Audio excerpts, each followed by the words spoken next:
Tonight we have Leah Simons, ENL teacher, Gina Salerno, reading coach, Phineas Stevens, reading specialist, Lynette DuPoint, math coach, and then Renee Hendrickson, first grade teacher at Ball Elementary. And tonight we're from Fulton, we're presenting equal education. But more importantly, in front of you, we have chocolate from around the world. Or not actually chocolate and candy. And also we have our agenda and documents that we'll be referring to. And the last blue sheet we'll talk about at the very end.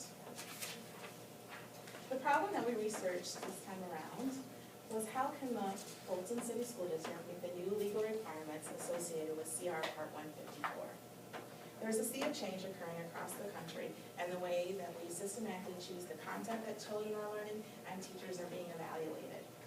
English language learners, ELLs, are the fastest growing group of students in American public schools. Over the last decade, American schools have experienced a sharp increase in the number of students who are not proficient in English to access the academics content area in the classrooms. Beginning in September 2015, education requirements for instructing and assessing ELLs will look different in New York State because of the New York State Education Department's Board of Regents amended Commissioner Regulation Part 154. Gina will now review the terminology that we're going to be using throughout the presentation to have a common understanding. The terms used to describe English language learners blur, overlap, and change with time. Let's take a moment to examine some of the terms you are going to hear during tonight's presentation. You will also find these terms located in your agendas for future reference. The first term is CR, Commissioner's Regulation. Commissioner's Regulations are a compilation of rules and regulations by the New York State Board of Regents. The next one is ENL, English as a New Language, which stands for English as a New Language, which used to be English as a Second Language. ENL is a research-based program comprised of two components. The first component is a content area component in English with home language supports and appropriate scaffolding, and an English language development component, which could be a standalone or an integrated ENL program. ELL stands for English Language Learner, formerly referred to as LEP or Limited English Proficient. ELL is the student receiving the ENL program. SIFE stands for Students with Interrupted Formal Education, which means English language learners who have attended schools in the United States for less than 12 months and who upon initial enrollment are already 2 years behind in literacy or math in their home language due to inconsistent schooling or interrupted schooling. ESOL is English for Speakers of Other Languages. This is the certification of the teachers who may instruct ELL students in an ENL program. The next two terms are the two assessments that English language learners will need to take. The first one, the NICETAL, the New York State Identification Test for English language learners, is the initial assessment when kids enroll in school.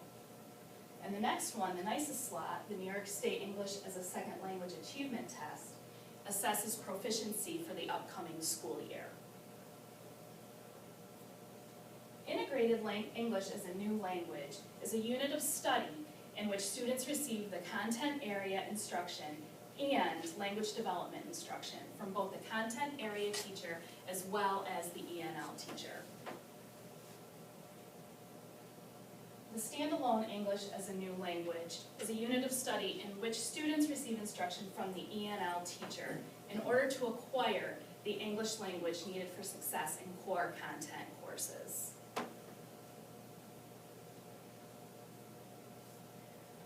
We will now see how federal policy has evolved for language minority students in the United States. It is important to note the history behind federal policies created for language minority students. It all began in 1920 when English immersion or sink or swim policies were the dominant method for language instruction for language minority students. Sink or swim meant few or no remedial classes were available, and students were to stay at the same grade level until English proficiency was mastered. This lasted through the beginning of the 1960s. In 1963, there was some change after 40 years of living in that sink or swim era. This change took place in Dade County, Florida, where the success of a two-way bilingual program for Cuban refugees emerged and inspired other programs throughout the United States. In 1964, the Civil Rights Act, under Title VII, prohibited discrimination on the basis of race, color, or natural origin in the operation of all federally assisted programs. This paved the way for the Bilingual Act, Title VII of 1968. This act established federal policy for bilingual education for economically disadvantaged language minority students, which allocated funds and recognized the unique educational disadvantages. In the landmark decision of 1974, Lau versus Nichols, the United States Supreme Court established the right of ELL students to have a meaningful opportunity to participate in the educational program. That same year, an agreement between the New York City Board of Education and Aspira assured that ELL students would be provided that bilingual education. As such, ELL students must be provided with equal access to all school programs and services offered to non-ELL students, including access to programs required for graduation. In 1978 through 1988, there were many amendments made to the Bilingual Act. The majority of these amendments increased funding for limited English proficient students with special needs. They increased funds for state agencies, and they created fellowship programs for professional teacher training. In 1994, the reconfiguration of Title VII programs reinforced professional development. It increased attention to language maintenance and foreign language instruction. It also improved research and evaluation at the state and local levels. It also supplied additional funds for immigration education. The No Child Left Behind Act of 2001 appropriated funds to states to improve the education of limited English proficient students by assisting children to learn English and meet challenging state academic standards. English Language Acquisition, Language Enhancement, and Academic Achievement Act replaced the Bilingual Act in 2002. This now requires the New York State to report out annually on the proficiency levels of English language learners. Lynette will now go into more detail about CR Part 154. As we just heard within our timeline, Part 154 began in 1974. There was a revision in 2007 which required schools to report out information about their English language learners. In September 2014, we had our latest revision, and all of these requirements will take place in this upcoming school year, 2015-2016. These revisions will be outlined throughout our presentation and will impact school districts' current programs significantly. The purpose of CR Part 154 is to establish standards for the education of these English language learners. All districts must provide ELL students with equal access to all school programs and services, including those required for graduation. In order to better serve the needs of the expanding multilingual population, the department engaged stakeholders to enhance and strengthen programs under Part 154 of the regulations of the Commissioner of Education. Now we're going to hear from some of our English language learners in the Fulton City School District. My name is Wilmer Jimenez. I'm 21 years old. I graduated from University of Bobby last year. I currently am a college student at Fulton Community College. I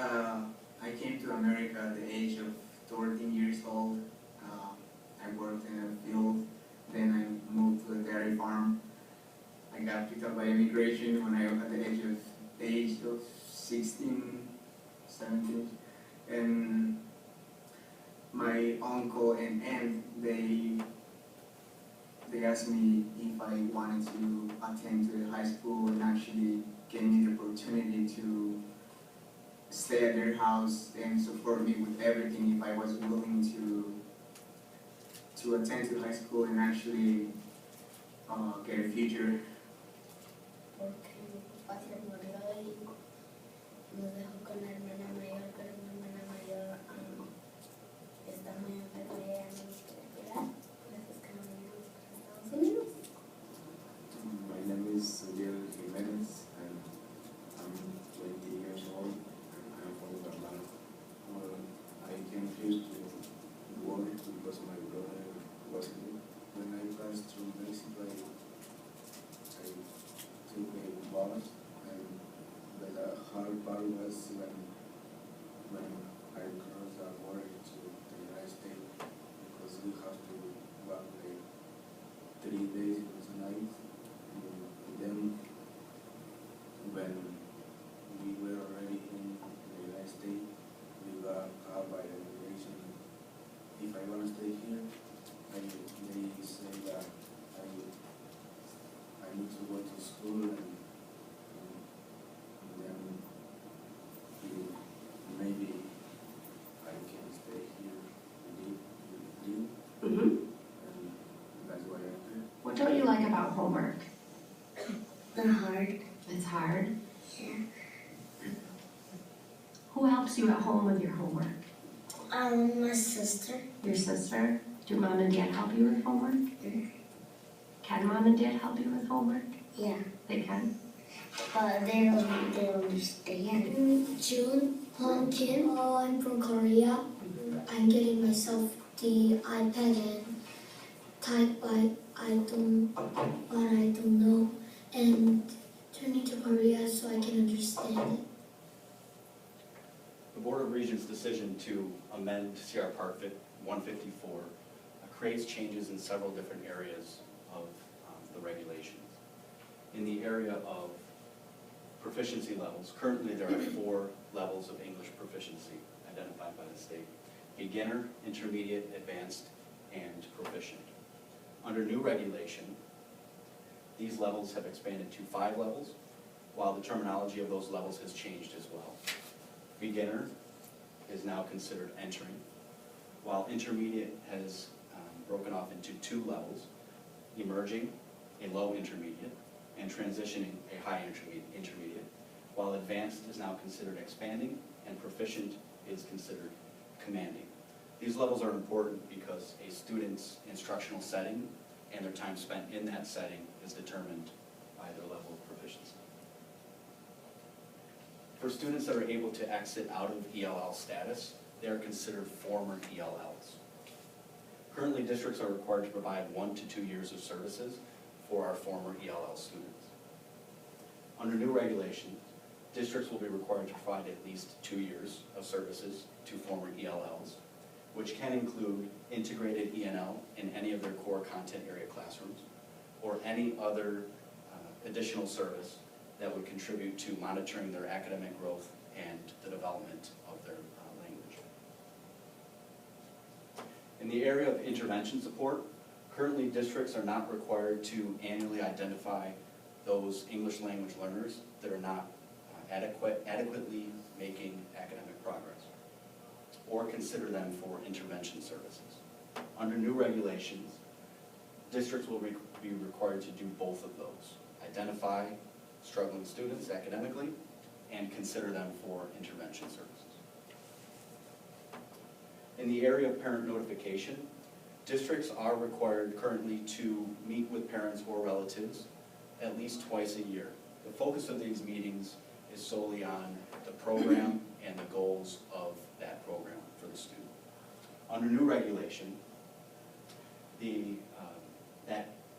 those existing meetings will still occur, but a new meeting will also be required to take place, where the focus of that meeting will be more on academic content, the needs of the student as far as their language needs, and where they need to move academically to show growth. This new meeting would be similar to your typical parent-teacher conference. Also in the area of parent notification, districts are not required to maintain any records of a parent's preferred language or their preferred method of communication, or maintain any of the generated records during the identification or placement process.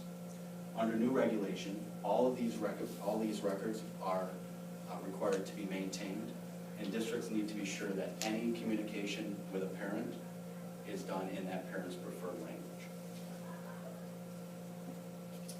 When it comes to identification, currently guidance documents only define SIFE as students with interrupted formal education.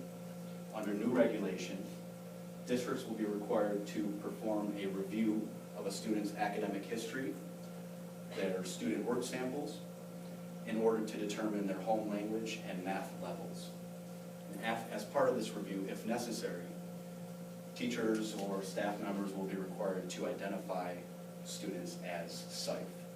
Currently at our high school, 6 out of 7 of our English language learners and 1 out of 3 of our English language learners at the junior high school are SIFE students. When looking at program requirements, currently there is only one instructional method that is required, and that is the standalone model, where students are meeting with an ENL teacher to access language development instruction at their proficiency level. While this model will still be required, an additional integrated ENL model will also be required, which will occur inside of the content area classroom. It can be taught through co-teaching with an ENL teacher and a content area teacher, or it can be individually taught by a content area teacher that is duly certified. When considering groupings for a standalone group, currently there are no restrictions as to the grade span difference within a group. So you could have a group, a standalone group, where there's a second grader grouped with a fourth grader or a fifth grader, where those students may be at the same proficiency level. Under new regulations, this would not be acceptable. There will be a new restriction that requires a group to be limited to 2 contiguous grades. So therefore, a second grader could be grouped with a third grader or first graders, but not both. This will create some scheduling issues for our district that we will talk about shortly. And lastly, professional development. Currently, districts are required to provide in-service training to those teachers that instruct English language learners or provide other services to them. Under new regulation, districts will be required to provide professional development that focuses on the needs of the English language learners to all teachers. And there's a specific amount of professional development that is required. For ENL teachers, 50% of their professional development and 15% of the professional development for all remaining teachers will be required to focus on vocabulary instruction, co-teaching strategies, integrating language into content area instruction, and other needs of our ELLs as determined by the district. Districts are allowed to apply for a 1-year waiver from this professional development requirement if their total ELL enrollment makes up less than 5% of their total student population. This last slide is one that impacts all teachers. At first glance, this may seem like a lot of PD designated for this subpopulation, but upon further review, it is justified in looking at it, considering the given demographic shifts in the U.S. population. It is likely that all teachers in the future will encounter a student who is not proficient in the English language to access the content in their curriculums in a traditional classroom. Again, ELLs are the largest group of growing students in American public schools. This group of students needs equal access to the curriculum. In order for this to occur, general education and other school professionals who teach ELLs need to be equipped with necessary skills and knowledge. General education teachers must both meet the instructional needs and the linguistic needs of English language learners. Many teachers do not have the proper preparation or high-quality instruction to meet the population of the students. Here's an example of the rising population just in Fulton.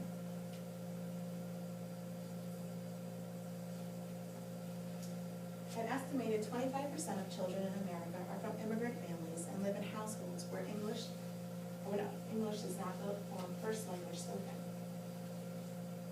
Also, more and more teachers are struggling to educate the wave of unaccompanied minors crossing the border. In addition to speaking little or no English, these children have often been traumatized by their immigration journeys, violence, war, and poverty in their homelands. This has significant implications for classrooms. Let's listen to some of those struggles that Fulton teachers are facing. It's very stressful. It's always stressful in class with them, just because I know that they're not understanding what I'm saying, and it's very frustrating, like I said before. So I wish we could do. I feel like we need to do more for them. I don't think that we're doing the best by them by any means. They need more. I don't feel like I'm even helping them as much as I'd like to. So it's been a frustrating experience, I think. It's hard to know where their skills are. I feel like that's because of the language barrier. I know that, at least my perception of, especially this year, I don't know exactly their skill levels in the math because they're getting so much assistance outside of class, and they're getting the material correct when they're working on it outside of class, but then that's not translating to the quizzes and the test. You know, I feel for them during class when I'm asking them to do stuff, and they just kind of look at me like they don't understand. So I think it all comes back to the language barrier. Biggest challenges are being able to help them as much as they need help throughout the class period. They really need me to stand with them the entire time and help them step by step, guide them, keeping them on track. And that's very difficult to do when you have 17 other students who need your help also. Time. That's it. I fell in love with Google Translate because we're translating much of the information that goes home. And, well, I'd say that's the challenge, just making sure we do that. Other than having a translator present when I meet with his family, which I have had. I think limited communication with the parents, with the kids themselves. Like I said, with having the ESL teacher in and out of the building, it makes it difficult to set up parent meetings or translate things, or even little things that I don't understand that a child might be trying to tell me. It might be helpful just to have someone there to get through that. There's been a recent consensus on some key research findings on how to teach students with teaching ELLs, including the emphasis on second language oral development, focus on academic language, culturally inclusive practices, and co-teaching. First, all teachers working with ELLs must have a strong understanding of oral language development. Teachers must be aware of the core similarities and differences between first and second language development. They need to know the common patterns and milestones of second language acquisition in order to better choose materials and activities to help promote development. Leah will now share one of the activities that she's done when conducting PD with teachers to help illustrate this issue. It is also found in your agendas.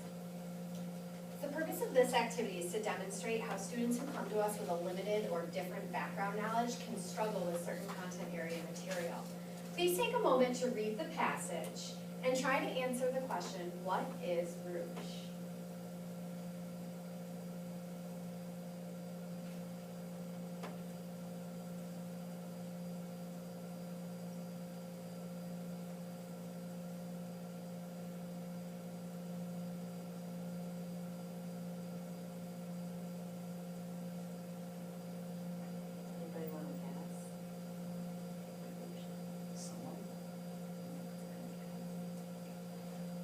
I saw it before, but I forgot. I want to remember. Now take a look at this picture and the passage again. What is rouge? Yeah. Good job. This activity also demonstrates the simplest of accommodations that a teacher can make to help English language learners access their curriculum. The use of visuals is an excellent strategy that supports not only English language learners, but any struggling student. Second, teachers must have a working knowledge of academic language and of the particular type of language used in instruction as for cognitive demanding tasks typically found in textbooks, classrooms, and assessments. Recognizing the difference between conversational language and academic language is crucial. For example, math vocabulary often uses everyday meanings which have specific meanings in math, like the words product, root, function, or right. Next, teachers must have a working knowledge and understanding of the role of culture in language development and academic achievement. Culture differences often affect ELL classroom participation and performance in several ways. The normal behavior, communication, and interaction that ELL students use in their homes is often different than what we use in their classrooms. One way this plays out is with the cultural convention that children learn at home about eye contact, voice volume, or attributing work to an individual versus a group in conflict with the teacher's expectations in the classroom. This can result in misunderstandings or confusion on the part of the student. When a teacher understands and appreciates these differences, they can create a positive learning environment. An example of this is when June arrived from Korea, when he was introduced to adults in the building, he would immediately look down at his feet and not make eye contact. In his culture, that's a sign of respect, and our culture can be perceived as a sign of disrespect. Finally, teachers need the skills necessary to co-teach. Co-teaching does not exist solely to bring two teachers together. Co-teaching exists to serve students. And especially in understanding the role of an ELL teacher versus the role of an interpreter. As we heard from our teachers previously, we hear a lot that they need an interpreter in the classroom, but strategies, as Leah just shared, can encompass and address all students. In order to make significant progress in improving the outcomes of ELLs, teachers need to be prepared with the skills and knowledge to meet their needs. Let's hear from our teachers one more time about what they need.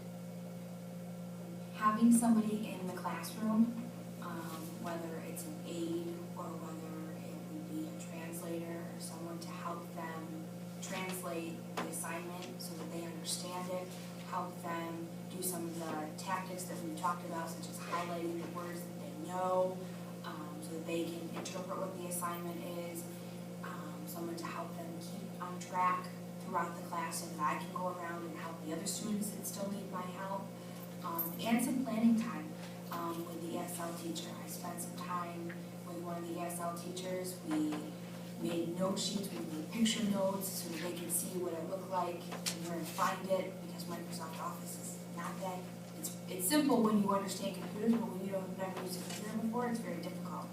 So just planning time every other week, every couple weeks, so that he or she can see what I'm going to be doing and how I can make it easier for the kids to understand what we're going to be doing in the future. You be able to speak their language, that would be ideal. I mean, I just don't have the time to go learn it.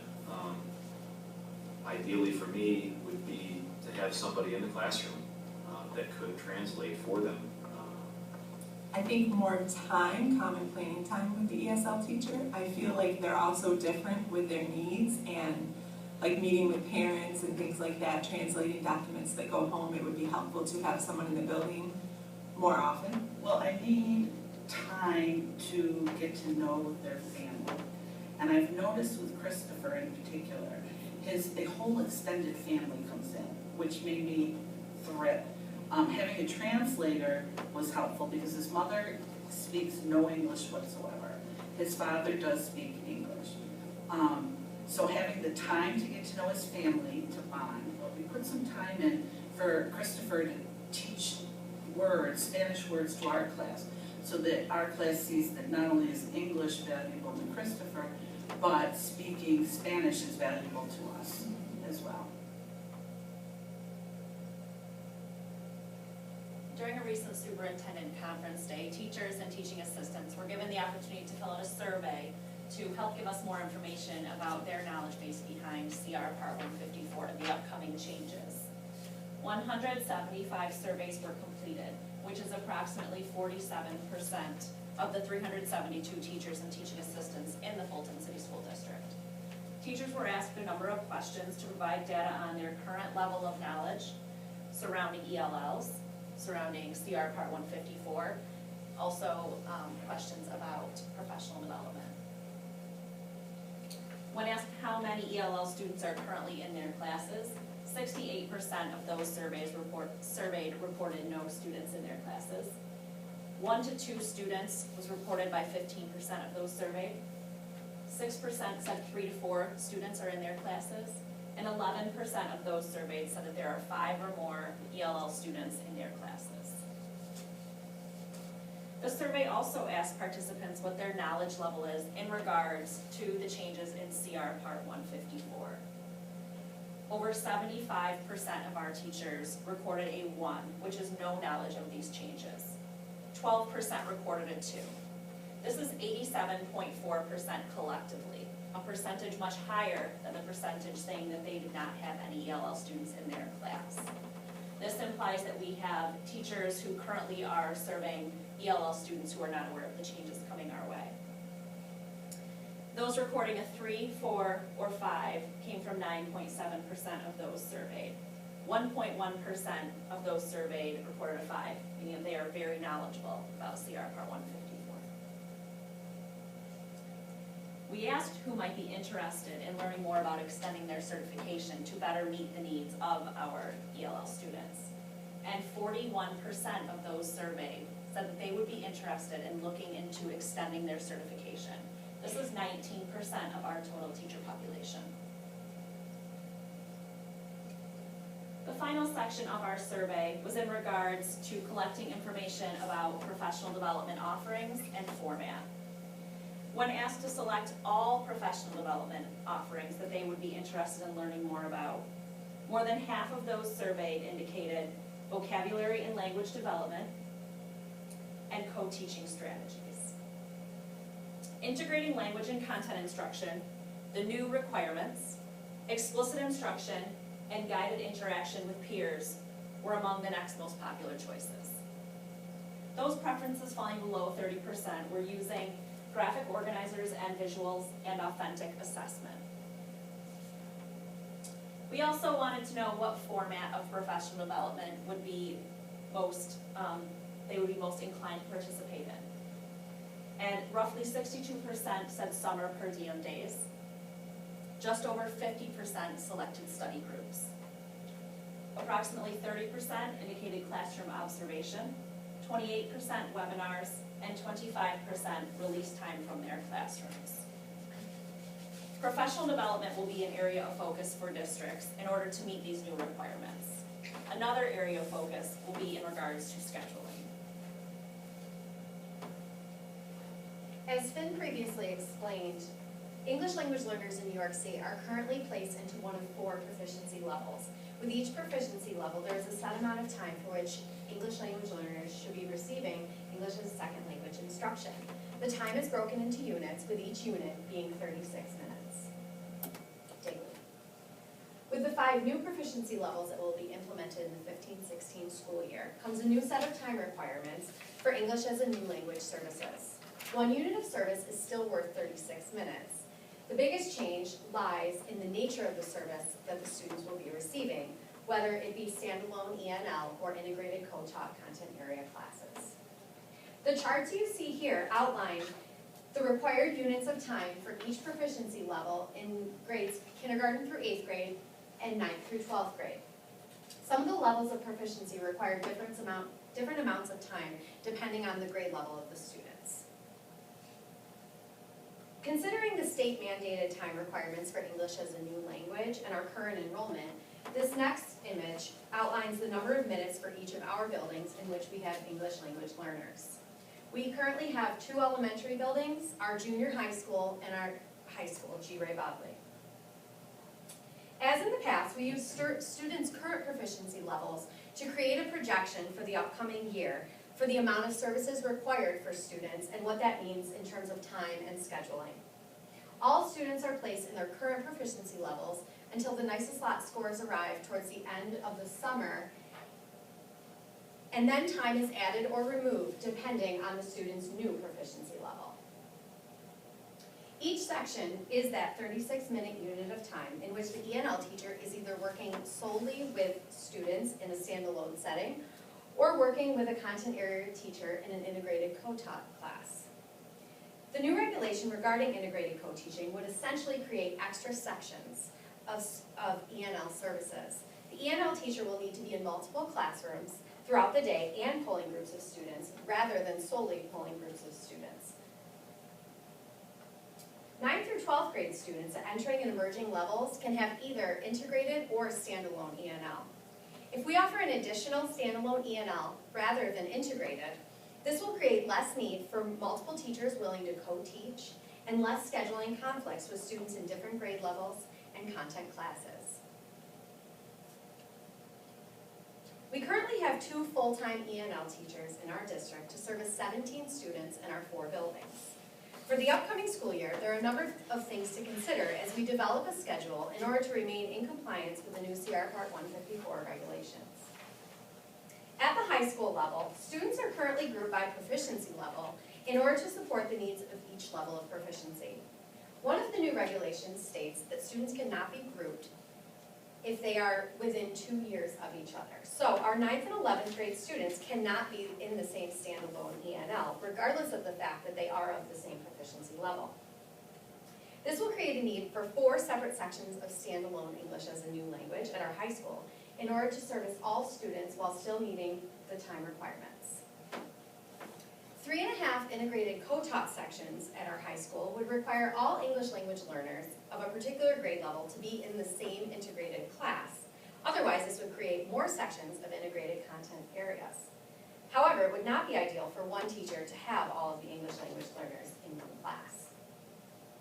With the greatest need for time being at our high school, one ENL teacher would need to be full-time at the high school in order to service the 7.5 sections and still receive lunch and planning time, which is 80 minutes. This would leave the second English as a new language teacher to service 11 sections among 3 buildings daily. We will also need to factor in 80 minutes for lunch and planning, as well as 15 minutes of travel time between each building. This would create an 8.4-hour workday, which is 1.4 hours longer than a traditional teacher workday according to the Fulton City School District contract. Working between buildings often creates scheduling challenges. Our junior high and elementary buildings run on different schedules, with the junior high starting at 7:25 and the elementary building starting at 8:40. So depending on the schedule that the teacher would work, if she were between the junior high and one elementary building, she would be losing 1 hour and 15 minutes where she could be at the other building, whether in the morning or afternoon. When working in multiple buildings, we also find the challenge of finding time to work with students while working around multiple master schedules. In this case, there would be 2 or 3 master schedules for the ENL teacher to contend with. Students would have different lunch, specials, and ELA blocks, which would be the ideal time for the ENL teacher to conduct integrated co-teaching. These factors are important to consider because the conflicts that can arise, as they have in the past, is all students being available at one specific block of time or gaps of time in which no students are available to receive services, making it difficult to provide students with the required amount of services. It's important to point out that these are for the current students only, and a 2-teacher schedule would not provide any wiggle room should we have any new students in the upcoming school year, especially if the new student is in a grade level we are currently not servicing, or if the student lives in a catchment of a building that does not have any ENL services. Another consideration is that these scheduling concerns apply to the upcoming school year. For those teachers who express an interest in obtaining their ESOL extension, the required coursework would not be completed in time for the upcoming school year. However, if they did start the coursework, their extensions could be in place by the 16-17 school year, and that could alleviate the need for the ENL teachers to be in multiple integrated co-taught classes. Considering all of the research and the changes in Commissioner's Regulation Part 154, we would like to make the following recommendations for consideration by the Fulton City School District. The first one is professional development. We'd like to recommend professional development for the following people: teachers, administrators, bus drivers, food service, teacher aides, and assistants. Based on the research that we've done, we recommend PD be developed in the following areas: language development, academic vocabulary, cultural diversity, and co-teaching. Based on the surveys that we conducted, we think that they should be offered during the following times: summer PD, study group, teacher orientation day, staff development days, webinars, and classroom observations.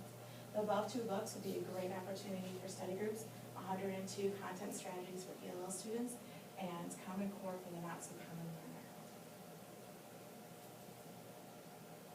Our second recommendation, based on the new regulations, is in regards to assessment. We currently do not have a tool to assess our incoming students in their native language literacy. Star Reading Spanish would have an implementation fee of $599 and an annual subscription of $499, but would service up to 100 students. An added bonus for Star Reading Spanish is that it could be used throughout the school year as a monitoring tool. Let's Go Learn could be purchased as a single assessment. Single assessments are $20, with a decreasing price according to volume. This would only be used for initial screening upon enrollment. Our next recommendation is for the district to hire an additional ENL teacher to service either the junior high or high school, the junior high or one of our elementary buildings. As I mentioned before, if we are to adequately support all students, having only 2 teachers would require 1 teacher to work additional hours outside of the workday that is outlined in our contract. If this teacher worked an additional 1.4 hours each day at the curriculum rate, it would only cost the district $7,126.56. However, this schedule would not allow for any new students to enter the district.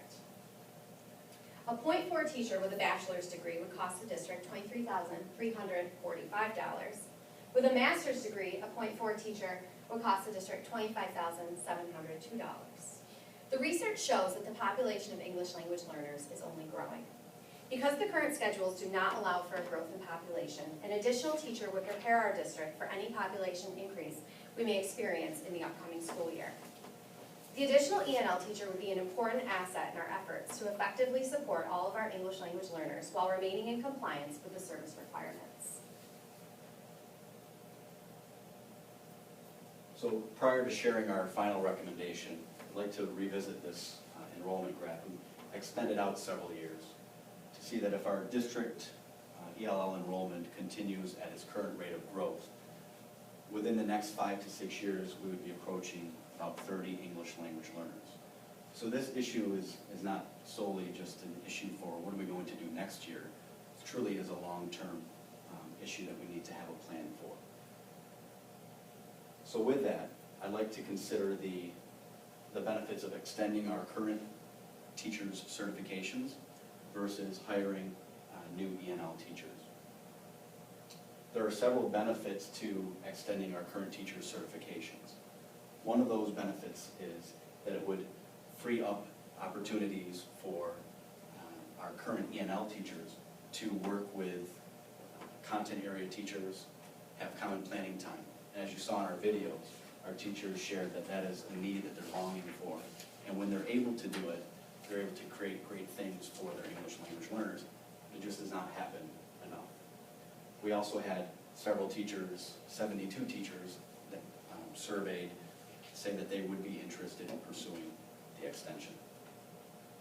An additional benefit of extending our current teacher certifications would be that through the coursework required to obtain that extension, our teachers would be better equipped to meet the needs of our English language learners, but also meet the needs of our ever-growing population of impoverished students who share the same type of language development needs as our ELL students. And finally, extending our current teacher certifications could save the district money in the long term. So if you look at the chart up here in front of you, you see the projected enrollment at the top. The cost to extend the certification of 14 teachers would be approximately $112,000. And we have 5 years as kind of a reasonable time to obtain that. After that, after those certifications have been extended, there would be no cost to the district beyond that point. And with new regulations, with that certification, be considered duly certified, could individually teach the integrated ENL sections that are now required under new regulation, without having to have the ENL teacher present in the room, which would provide more flexibility for our current ENL teachers as well. The cost of a part-time teacher would be about $26,000, and that cost is repeated year in and year out. But I have a plus symbol there because really when the enrollment gets to the mid-20s and it's approaching 30, that part-time teacher may not be enough. Realistically, you're looking at least an additional full-time teacher. So that number for each year could actually be doubled. Having just a part-time ENL teacher over that time span would not be sufficient for our district. So looking at the cost at $156,000 for the first 6 years really is kind of the lowest point at what it actually would be. Given the recommendations that we put forth here, let's take another listen to our ENL students and keep them in mind as we consider these All the recommendations. language, everything was really different. Being at that time, I think I was the only Spanish kid at the high school, and I think the biggest challenge was the language and how to communicate with the other students, and also to understand the subjects in every class I was taking. Of course, that was a really big challenge. Every single thing I was learning in ESL and in the ESL class, I was actually putting in practice in my classes without noticing. The other things were they were like joining sports, like joining the wrestling team and the soccer team. That was another thing that helped me a lot because you get to interact with all the players or the team, and then you learn new words, and you're not as shy as you think you are when you are by yourself at the class, and you get to talk to other people, talk to other students, new words, and you practice every day. I didn't know anything about English. I didn't understand my teacher, and I got a lot of homework that I didn't know. So it was weird. I'm trying to go to college, and I don't know, maybe I want to get a place. Well, I see myself in 5 years graduating from graduating as an X-ray technician, which is one of my biggest dreams that I had since I started high school. I always wanted to work in a hospital, and now that I'm in college, I think X-ray technician is the best field, and I see myself doing that for the rest of my life. So I think it's what I would be, and I don't care how long it would take, and I will be there. Right here is a list of all of our citations for all the images that we had in our presentation.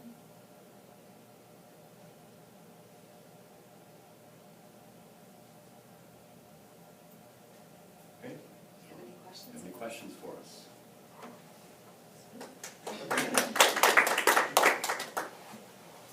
I have a question.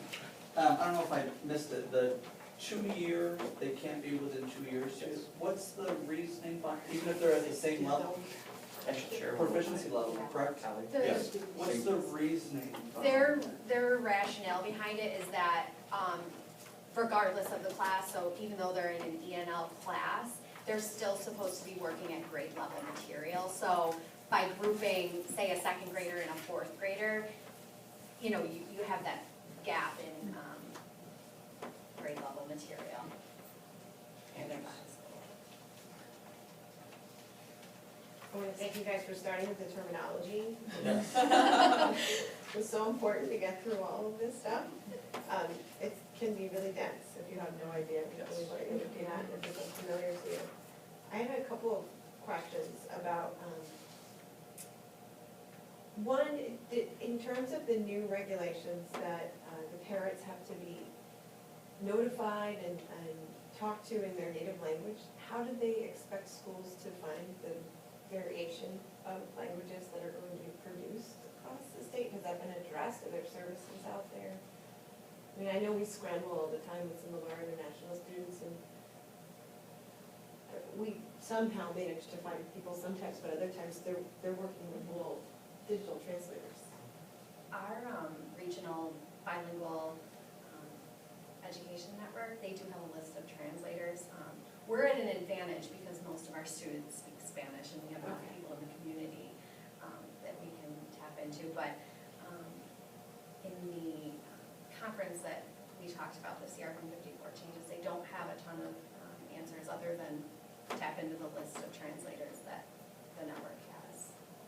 And when June, we had another script for Korea, even when you have to do the regents, you have to locate and pay someone to come and do all of that.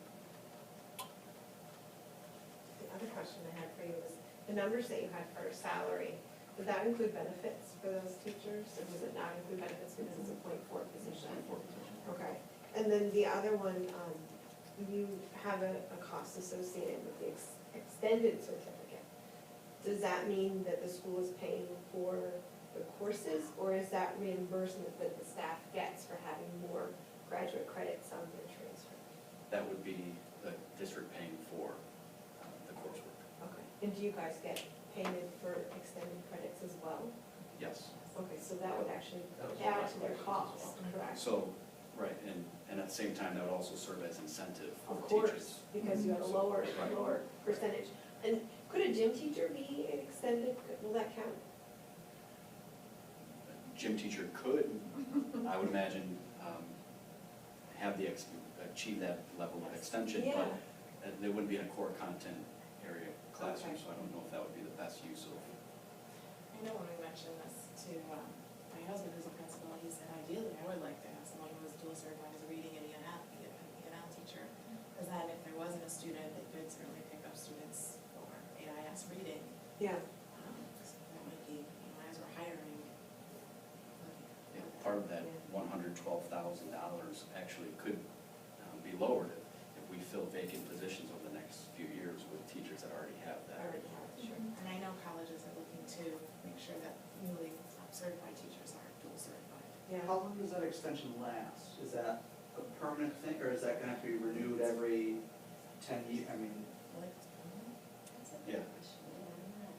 I'm not positive. My guess is it's probably professionally practiced 175 hours every 5 Depending years, on but that's professional. it. So there's a specialty test, a content Yeah. specialty test and so on that would have to be Did taken. you say, and you may have said the same, but how many hours it takes to get that extension?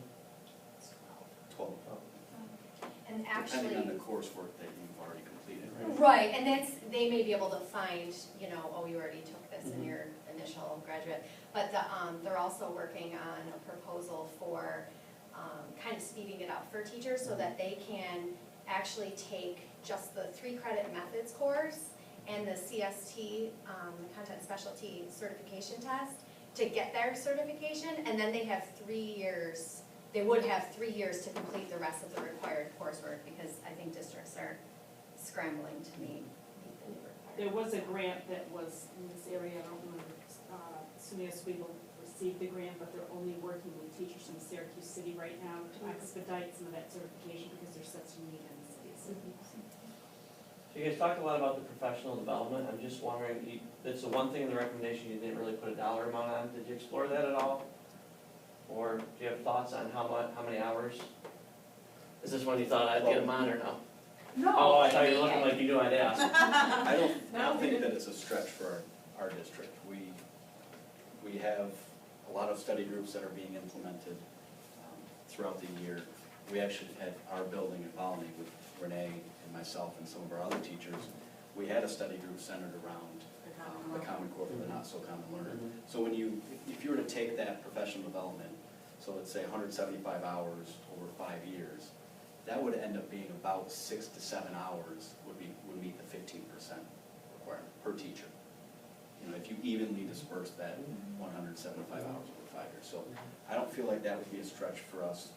We also, one of the things that Leah does at the high school is our teachers have collaboration time. periods, so she presents during their collaboration periods or during Regents Week to get some of those hours in as well. It And we kind of already goes, have the staff development days built into our schedule, so we can Mhm. just choose those topics as ones to use. and I know that a lot of the professional development offerings that we have in our district are aligned to the needs of our impoverished students, so there's such similarities between the two groups that I think that they would, that those offerings would also meet the needs of our ELL students. And the state requirement was 15%, what does that account for, like a half a day PD every year for teachers? For the, yeah, about 6 hours of Okay. you, for the entire year, per student, per teacher. And that's every day. Right. So your presentation, and I have a lot of compliments afterwards, I think Betsy and I will probably meet with you, but in terms of questions, what would you recommend to a district like Phoenix, who, as I mentioned earlier, we don't have any ELL students, but moving forward we may. So, as teacher leaders, what would you recommend to a district that doesn't have any currently? Probably recommend to do the waiver, but then have a plan and actually, type up the plan as to what you're going to do. And maybe during that summer, start offering PD to meet that requirement, the PD requirement. And I think the extension is the way to go, because then, if there is an incentive for teachers to attain that certification, well, then you'd be prepared ahead of time, because you would have teachers that would be able to adequately support those students in the integrated setting.